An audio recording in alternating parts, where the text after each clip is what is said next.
Got one of those days will be a holiday, so 6 days minus one's 5.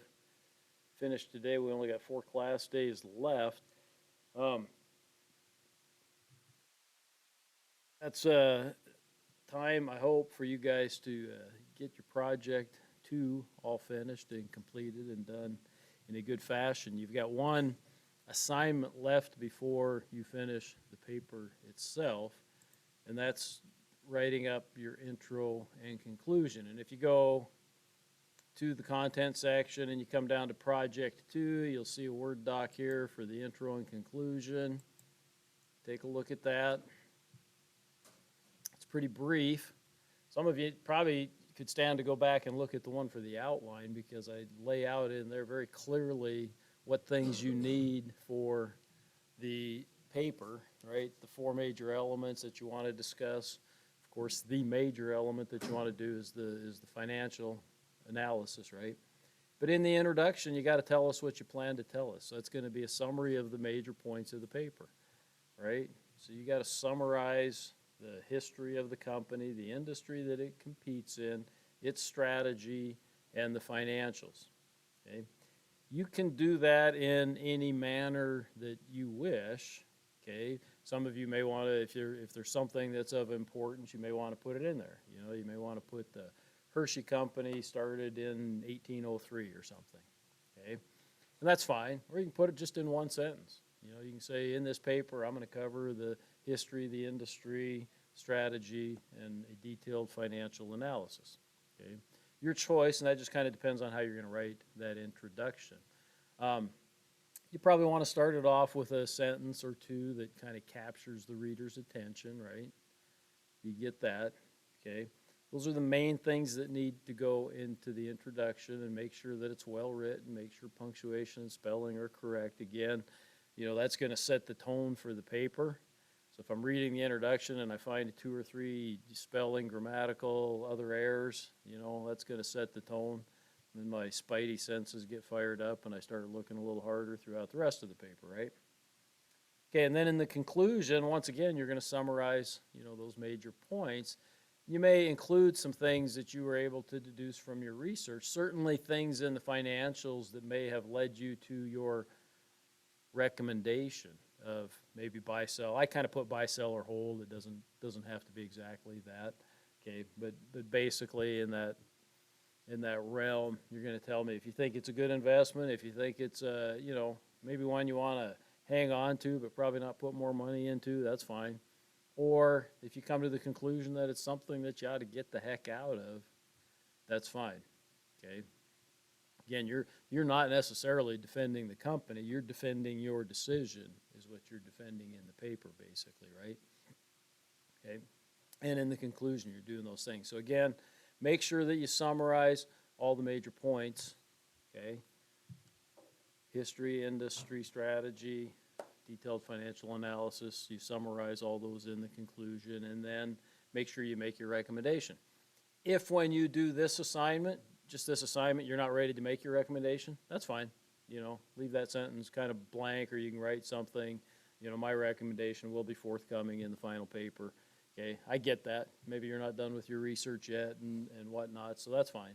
Okay, and this is not set in stone, so if you write this intro and conclusion and maybe some things change when the final paper comes around, that's fine. Okay, I don't have any problems with that either. This is just so I can get a sense that you've got these elements down, that you're doing it correctly, okay, that you're going to cover everything, et cetera, et cetera. Okay, I'm not sure when this is due.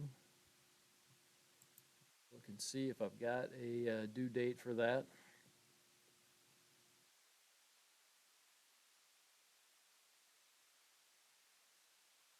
If I don't, I will set one. So November 18th. So that's coming right up. Thursday, right? Okay, so Thursday that's due. Your final paper is going to be due the Sunday before finals week. What are we going to do in finals week? I have to see what the schedule is. You guys are going to give a short presentation on your company. Okay, limited to maybe 10 minutes max each. You're just going to basically come up and kind of walk through what caused you to make your decision, et cetera. So, okay, question, Marty?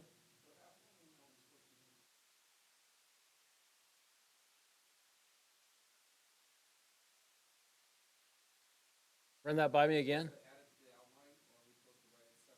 I'd write it separately, yeah. Question was, should you add it to the outline or write it separately? I would write it separately, yeah.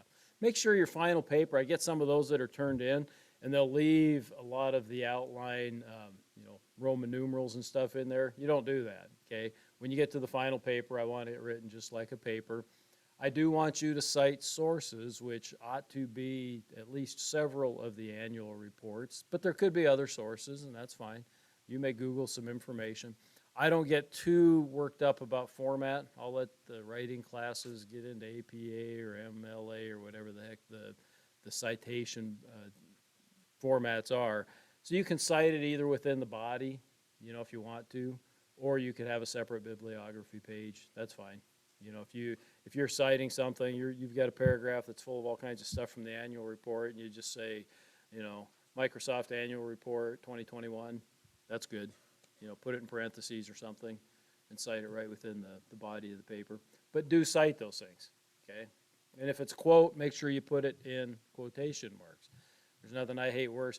A lot of times people quote some stuff and professional analysts have a language almost, and I've read so many analyst reports on companies and whatnot through the years. I'll be reading one of your guys' papers, I'll be going through it, and I'm reading, and then all of a sudden I read something and I say, well, they didn't write that, and usually I can copy and paste it and put it right into the, Google search or whatever, and it'll take me right to the quote that's from the annual report or whatever, right? So if you quote something, that's fine. I fully expect you to put some quotes in there. Just make sure you put them in quotation marks and cite your source. Okay, nothing wrong with that whatsoever. I don't mind you using quotes at all. Just make sure you do those things. And try not to make the whole paper a quote. I've seen that happen a time or two as well. So, okay, any other questions then? Okay, I'm going to hush up today, let you guys get after that. I think you're pretty well done with assignments. You got a few quizzes left, if I'm not mistaken. Maybe there was an assignment, one left to turn in this week that's just yeah, and it's just a doc. I think it doesn't have to be in Excel. That one can be in Word, one of the few that can be in Word. So, okay, thanks.